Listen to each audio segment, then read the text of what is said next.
Historical background and conceptual framework.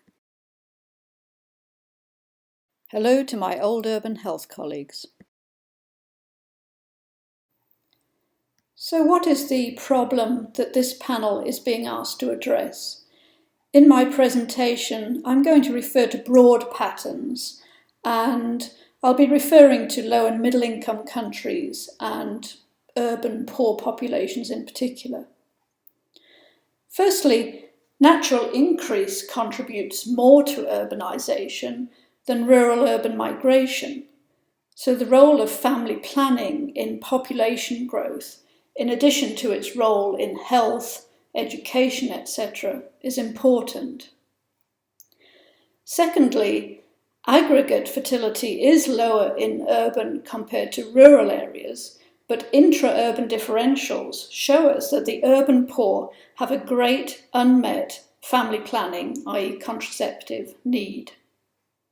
Thirdly, there remains very little research on urban family planning. I believe the last review was published in Health Policy and Planning in 1993 on urban fertility and contraceptive use. I was a co-author of that review. So basically, urban health research has neglected family planning. Why is this? To understand this neglect, we have to look at the history of urban health. Here's a potted version. In 1978, the Alma Ata Declaration on Primary Healthcare was very much based on a rural epidemiology and a rural politics, and assumed a rural structure for health service delivery. Partly as a reaction to that, in the early 1980s, an urban health programme was established at the London School of Hygiene and Tropical Medicine. I was part of that. It was a very broad programme and looked at the economic, environmental, social and health service determinants of urban health, but it neglected family planning. I believe this was because much of the financial resources in those days was absorbed by the attention on HIV and AIDS, and at that time the whole field of reproductive health was downplaying family planning. This might have been because family planning was tainted by the controversy over population control. In the 1990s, we saw the Healthy Cities movement emerge, very much supported by the World Health Organization, but it generally had an environmental health focus and largely failed in low and middle income countries.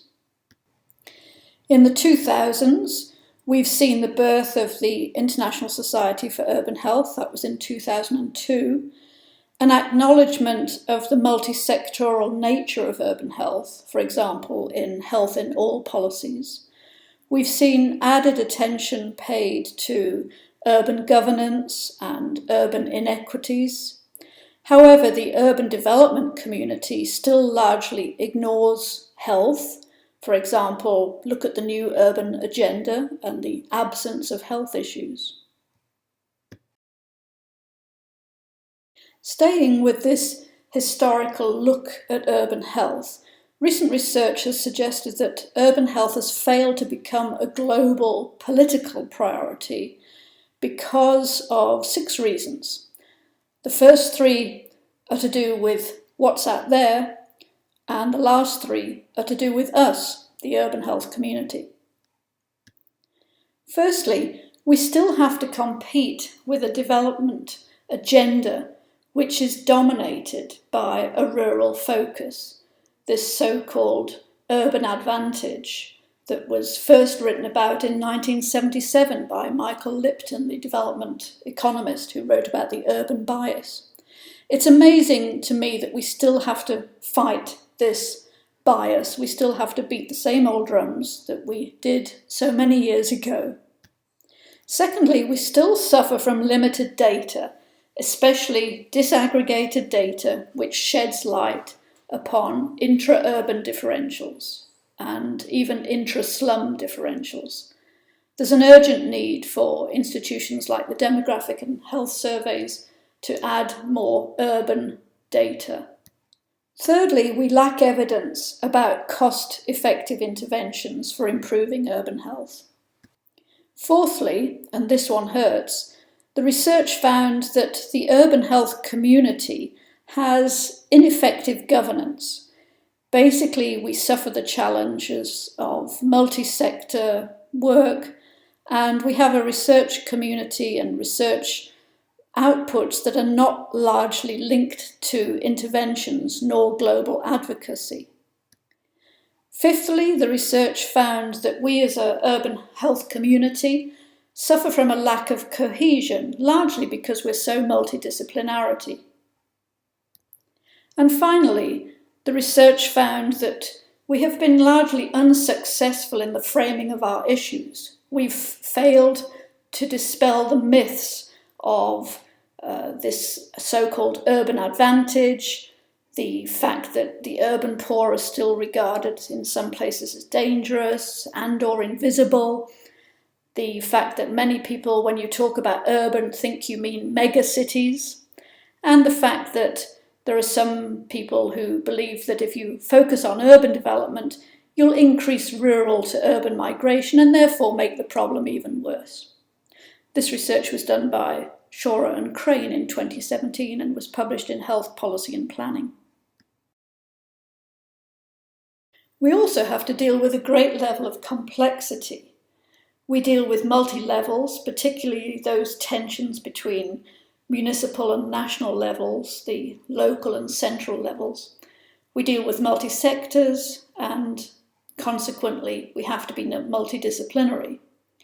However, research influence on policy has been found to be more likely when there is uncertainty, i.e. a complex issue is more likely to increase policymaker reliance on research. So there is some hope. So far I've been talking about urban health in general. Is it correct to say that what's true for urban health is true for urban family planning? That could be debated in the panel. Another example of this neglect is the 2015 Urban Health Declaration. All the topics at the top here are mentioned, but family planning, fertility, population growth is neglected. If we're going to fill this gap and link the fields of family planning and fertility with urban development, we need a conceptual framework. This is the conceptual framework of the IUSSP project, which is a series of arcs. The relationships are quite complicated, so we don't do simple straight lines. The arc that this meeting is directly concerned about is, of course, the top orange arc of health. However, we know that increased family planning and reduced fertility has an impact on income, particularly by enabling women to undertake paid work. Family planning and fertility also can be associated with improved living conditions, for example, reduced crowding at the household level. It can also be associated with increased food security at the household level and improved education, particularly among women and girls. And in terms of health, we know that later first births and better spaced births lead to an improved health among mothers, child, and infants. And of course, we know that the lower four arcs lead to an improvement in health itself. So these are the ways in which family planning and fertility can be linked to urban development, and in particular a reduction in urban poverty. By linking these two fields, we create a new subfield of urban family planning. The IUSSP project supports a cadre of fellows working on this subfield, and they are with you today. I send you greetings from Geneva, Switzerland, and wish you a successful panel and conference. Thank you.